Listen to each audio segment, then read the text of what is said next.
Welcome back to Hytale Lore, you guys. We're talking about the recent Q&A today. There are quite a lot of questions for this. I've got them loosely organized based on topic, on theme, rather than the order in which they were answered, just to make it a little bit more comprehensible. We've got some that we already knew the answers to, and we have some very new pieces of information or confirmation about things that people have wondered about before. So let's get into it. First of all, we got confirmation for a few things that we did already know. For example, the Kweebecs being named after the place that Simon lives in, Quebec, Canada, and a couple other odds and ends like, what is Varen's motivation for being the big bad? To which Joe, who answered all of these questions for us, replied, no spoilers, you'll find out eventually. It better be something good and juicy. If it's just I want to corrupt everything, it better be good and juicy, and I have faith. Someone asked, are we in Orbis? In one of Simon's tweets, he said, only then will Orbis be in reach, so where are we now? And Joe replied, you still need to break the curse. Until then, Orbis is locked away, and we can only see it through these echoes we create as part of exploration mode. So echoes of Orbis meaning pieces of things like the Forgotten Temple. And I am kind of thinking, as I'm reading this, as I'm considering the response, that it is also applying to the upcoming new World Gen V2.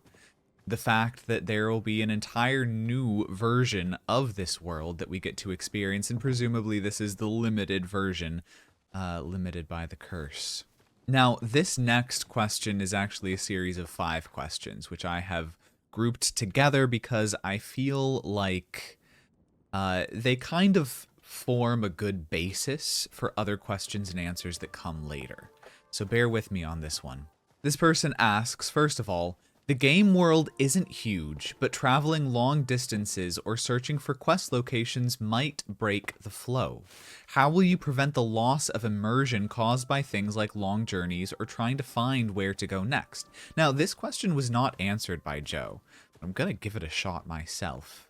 As you're traveling from one important piece of the story to another, I would assume, I would hope, that there would be elements of story and world and discovery that you can find along the way, that the journey in and of itself will be rewarding just by nature of the environment, what it has to offer, what else it can show you that you haven't experienced before, or things that might fill in gaps that you have as you're going from one story beat to another, just by nature of what you will have to pass in order to get there. Question 2. In some high-tier descriptions, I've noticed references to the Crucible. I'm really curious about the lore behind it. Could you share some background story? Now, if you guys do not know what this is talking about, this is referencing items like Essence of Fire that reference something called the Crucible. For example, this one reads, this energy once gave form to the dreams of Crucible's artisans. Today, it merely lingers in the creatures that dwell amid the desolated volcanic regions. Now, Joe replied, Crucible was once a pretty major city and is central to Hytale's lore and narrative. I don't want to go into too much detail, but over time, more of its backstory will become clearer. And he does mention the devastated lands later on, which I do believe, you know, one and the same. Crucible was a city inside of the devastated lands, or maybe it was the capital of the devastated lands, and whatever was going on in Crucible, I would assume, led to the downfall of the entire civilization. That's my guess, that's my conjecture based off of what we've been told and shown so far, but only time will tell if we are correct in that assumption. The next question reads, so far, the avatar, our Cursebreaker, and the playable protagonist doesn't appear very often in item descriptions. While previous blog posts have described the avatar as quite unique, the details are still somewhat vague. Also, the avatar's backstory seems very different from traditional RPG heroes. Joe replies, avatars are a special type of cosmic entity within Hytale's universe. They're creators with abundant magic who build worlds within the Alterverse. All players are avatars, as are Varen and Gaia. this does serve as an additional confirmation that Varen and Gaia are in fact avatars. Presumably, Gaia is an avatar of the real Orbis, of which we only have these little pieces, these echoes here in the current version of the game, before we break the curse and enter the real Orbis.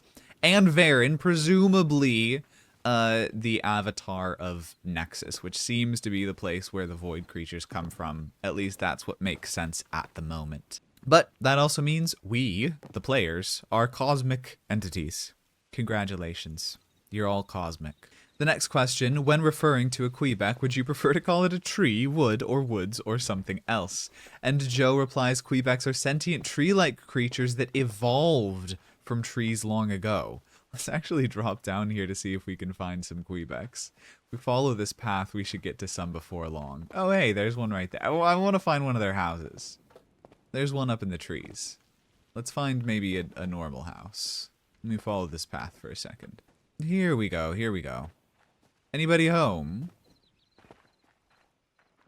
No.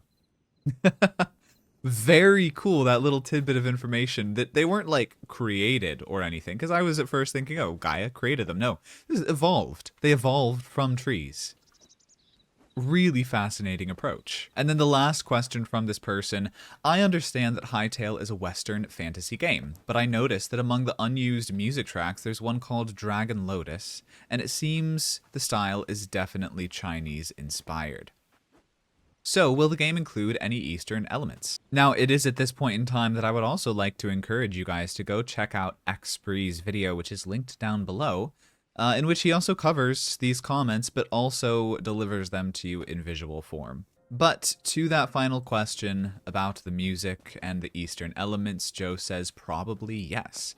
And I wouldn't be surprised. I mean, yes, it is definitely largely Western inspired, but we also have Zone 2 that is pretty much devoid of Western elements, and I would love to see them continue to explore other styles like that. Building styles, mythologies. Another person asks, are the player characters canonically from Orbis, or are they incarnations or summoned from an external force? And Joe replies, the player avatar is an outside force that isn't native to Orbis. So we are alien invaders, and that's great.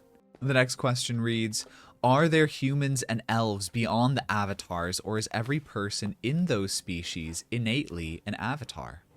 And Joe replies, avatars may be primarily bipedal humanoids, but that doesn't affect whether or not humans or elves exist. This is a really fascinating answer, because humanoid bipedal, I feel, does leave the door open to a couple of the other factions, like the Outlanders or the Farrens, which would be really cool. And I personally would love a version of this game, vanilla or modded or whatever else, in which you get to play as different factions and begin the game as different factions. I think that would be absolutely incredible, and is a version of the game I would personally love to play. The other interesting thing here is just the reference to elves, because so far at this point in time, elves don't exist in the game beyond just if you choose to look like a pointy-eared elf in your character creation, which I think we've mildly done. We have vaguely pointy ears here. I wonder if one day they will be coming to the game in a greater capacity. That could be really fascinating. Or maybe different world entirely. One of the other worlds in the Alterverse is full of elves.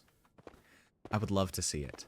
Now, these next few questions pertain to how lore is delivered in the game.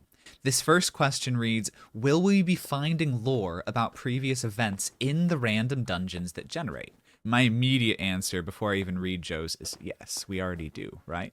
And I hope they continue to do that even more so. Joe answers that's the intent, not necessarily all dungeons, but at least many of them. And I mean, that's already working. Like, I learned so much that we covered together in these videos so far, literally just by exploring the game in the weeks after it came out, reading item descriptions, exploring dungeons, visiting other zones and cultures and places. The next question reads, will the lore be introduced to the player by dialogue with any NPCs, or will it mostly be interaction with structures and such? And Joe says there may be some degree of dialogue, but archaeology and environmental storytelling are expected to play a larger role in how we deliver our lore and narrative. And I think this is absolutely the right choice. Environmental storytelling is huge because not only do you understand the story that is being communicated to you, but you understand how it's shaped the world. And I think that's really important to feel immersed in a story because it's not just about being given an info dump of information, it's about experiencing the story, the history, and why it should matter to you as a player, how it's affected the world, and how it could affect you and what's coming next. The next question reads, will the lore be introduced to the player by dialogue? Will Hytale include a quest system tied directly to its lore and world building? Here, Joe says, we'll most likely have some form of quest system that can be built upon by modders, but how much it will be used as part of the lore and narrative is uncertain at this stage. The next question, in a very similar vein, are there going to be NPCs in the future that give you quests, lore, cutscenes, and such? And Joe responds, we expect to have systems for this in place, but how much they're actually used as part of adventure mode remains to be seen. In my view, agency is one of the most important things in a sandbox blocky game. If you're snatching the player's control away for cutscenes all the time, that removes some of the agency. That's not to say we won't have cutscenes, but that we'll try to find various ways to deliver lore and narrative that don't rely on them where they're not needed. I think this is absolutely the right approach. I'm of two minds about this, however. And let me explain. I think that this is absolutely the right approach in general. I think that when you're in a game like this, you want this to be something that anybody can hop into and have their own adventure, their own story, because a large part of having a sandbox blocky game like this is the fact that you can literally do anything. You can build anything, you can make anything, you can have whatever experience you want to have, which is exactly what Hytale is setting up, both with how the game works and how the community and mods work as well. However, there is going to be adventure mode in which the story will be focused. And that gives the opportunity to have more options for cutscenes and stronger narrative beats like that the player would be going into choosing that sort of experience, whereas in exploration mode, you could encounter these lore tidbits or very subtle hints that you can kind of ignore if you want to, or you can build on them and explore them in your own way, but they won't be kind of like front and center like it sounds like they will be in adventure mode. So perhaps that is an opportunity to explore those elements a little bit more. Next question, will there be books/notes in the game or other forms of readings and in-game lore materials? And Joe says that's the plan, which absolutely makes sense. And also, outside of lore, I cannot wait to have books and notes just so I can leave them for other players. Like, I want to be in SMPs leaving stuff for other people to find and read and see. The next person asks, there's a question about certain items having lore bits, but other items don't. Would the description or certain already existing items be updated to add new lore to it, for example, Cinder Sinew? Let's actually take a quick look at Cinder Sinew, because that was a really interesting one that this person brought up. Cinder Sinew right here. It is a thread. And is used presumably in tandem with the cinder cloth, which reads, when the cursed flame scoured Crucible, it left nothing unchanged. Even these scraps of fabric salvaged from the charred bones of a former denizen continue to emit an uncanny heat. So presumably Cinder Sinew, which sounds like it's thread made out of sinew, that's freaky, would be used with that in order to make the clothing the skeletons, the remnants that you see there now wear. Joe replies, yes, we'll keep working on adding more lore descriptions to items where it makes sense to do so. It's an ongoing process, and they have added more recently that we should probably talk about soon as well. Now we begin to move into the factions. This first person asks, will there be more factions that we haven't seen yet or that are currently in development, and how will those affect the game's lore, including both pro and anti-Gaia factions, and how they will influence the overall conflict between the two major sides? Also, will these factions have exclusive items, and will those items include some kind of lore? Will not only those items, but all items have descriptions that contribute to the lore? And Joe replies, there are definitely factions that haven't been shown yet, and they'll definitely tie into the lore. Now, obviously, he didn't answer every single beat of that question. I have to assume not every item is going to get a lore description because it just doesn't make sense, and at a certain point you'd be reaching and kind of forcing things to happen when they don't need to. But the interesting thing here is definitely factions that haven't been shown yet, and they will definitely tie into the lore. So factions that haven't been shown yet. We have a few that aren't currently implemented. So if we go into the entity tool, so for example, these are a group of creatures, the Saurians, that presumably will eventually live inside of Zone 4 in the caves there. We have the Tullux that I would assume live somewhere inside of Zone 3. They look very Arctic. We have the Bramblekins, the Fawns, that haven't been fully added yet. So we've got options that are already in the game that haven't been fully implemented. But I don't know if Joe is talking about those or something that is completely and utterly brand new, which would be really, really thrilling because there's absolutely room for more factions. I've said this before, but there is a parallel in a lot of these zones where there is a positive and negative faction that are warring, like the Kweebecs and the Chorks. They don't get along. The Farons and the Scarix, although we do have some revisions to that lore, still seem to not be super friendly with one another. We don't really have that presence as much when we get into Zone 3. Zone 3 just has a bunch of scary people. Even Zone 4... it's got the people of Crucible, it's got the dinosaurs, it's got the Slothians being the good people, not fully implemented yet. Zone 3 doesn't seem to have pleasant people. I would love a positive faction, maybe that will be the Tullux. But you get what I mean. A little bit of balance for everything. The next question reads, does the lore include any backstory or relations between the different NPC factions? As in, will we learn about previous wars or alliances or etc. between them? To which Joe says yes. I'm very excited to understand this more. Because it sounds like they are developing a vision about how this should look, who should get along and who shouldn't and why. Especially considering the revisions that they have made to the Scarix and Faron lore. I recall hearing at one point that they had a bunch of different versions of the lore that they needed to search through. It sounds like there is progress being made on that front if they're comfortable saying things like this at this point in time. The next person asks, who were Tessa and Kairos? Were they always enemies? And Joe says, who's to say they're even enemies at all? It'll become clearer with time and when we're ready to introduce them. I'm not gonna lie to you. I don't know how they couldn't be enemies. They certainly look like one is worshipping Gaia and the other's worshipping Varen. But regardless, Joe seems to be implying that that might not be the case. Or maybe that we meet them at a point when that's not the case and we see that unravel as a story beat. I really don't know how that would work in the least. But I'm very curious. I'm curious to see how they end up delivering that.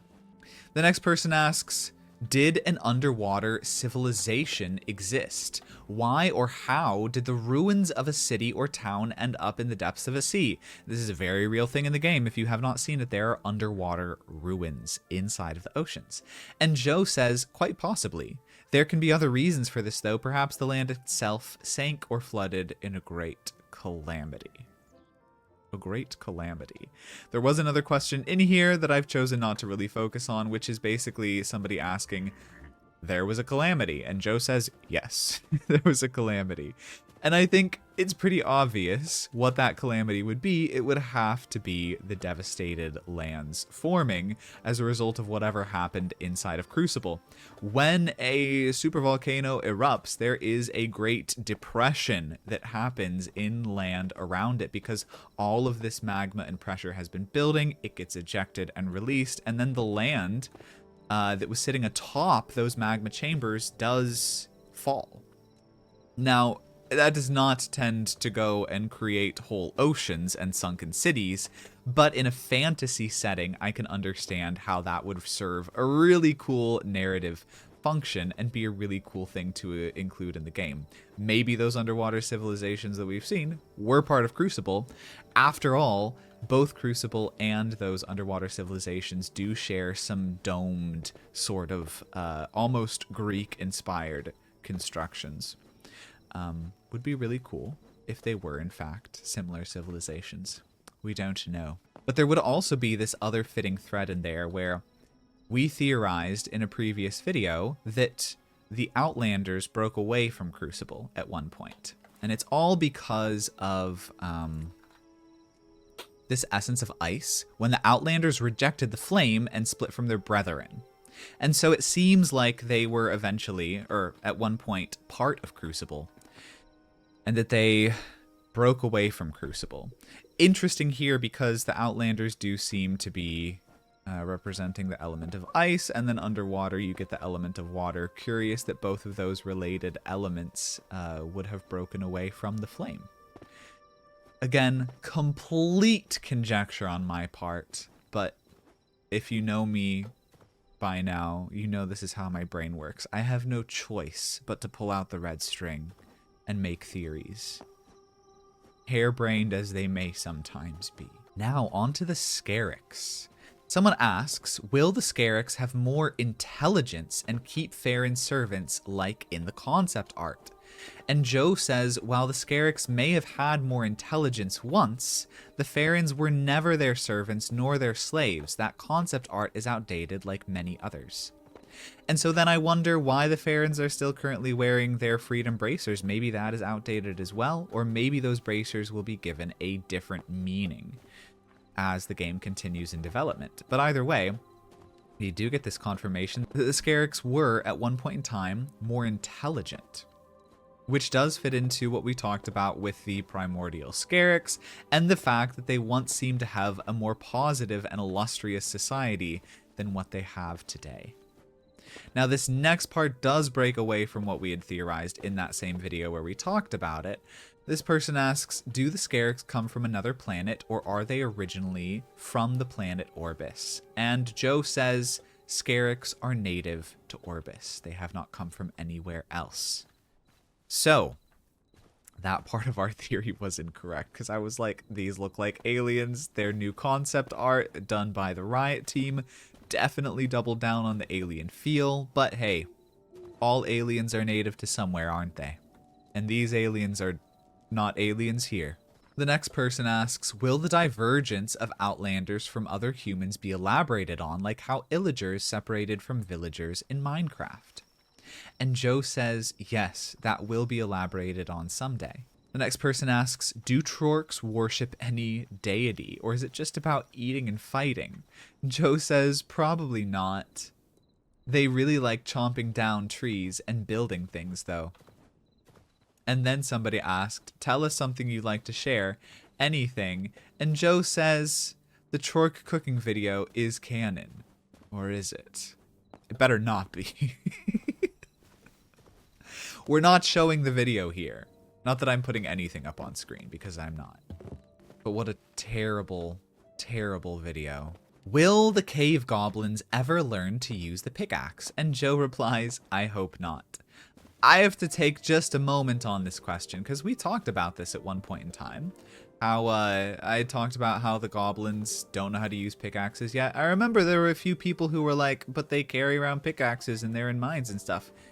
Hey, the lore tooltip says they don't know how to use those pickaxes. Just because they're carrying them around and wearing miners' helmets doesn't make them smart enough to know how to use them, okay?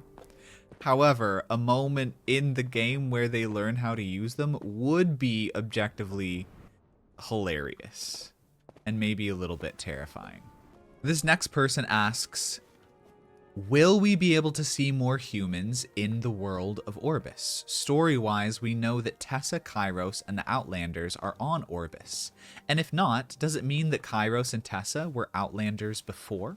And to be honest, I hope we will see more friendly human factions. And the response is, Tessa and Kairos were definitely not Outlanders. Not surprising. And he says, you'll learn more about them and their civilization with time. Which to me sounds like we're going to learn more about the Order of the Broken Knights, which is what I'm assuming they were part of. That makes the most sense to me considering the tiny, tiny bit that we know about that so far. But I have to double down with what this person says. I think that more friendly human factions, whether it's on Orbis or somewhere else, would be wonderful to see. Here's the calamity question I referenced earlier. Was there a great calamity? And Joe replies, one of our zones is called the Devastated Lands, but wasn't always. Exactly in line with what we were talking about. The next question reads, is there a common language all races on Orbis use? How do we communicate with the NPCs in lore? I think this is a very smart response considering the game that they're building. Joe replies, there are probably common languages in use amongst the various factions, but avatars have the innate ability to understand beyond language, so it doesn't prevent a barrier.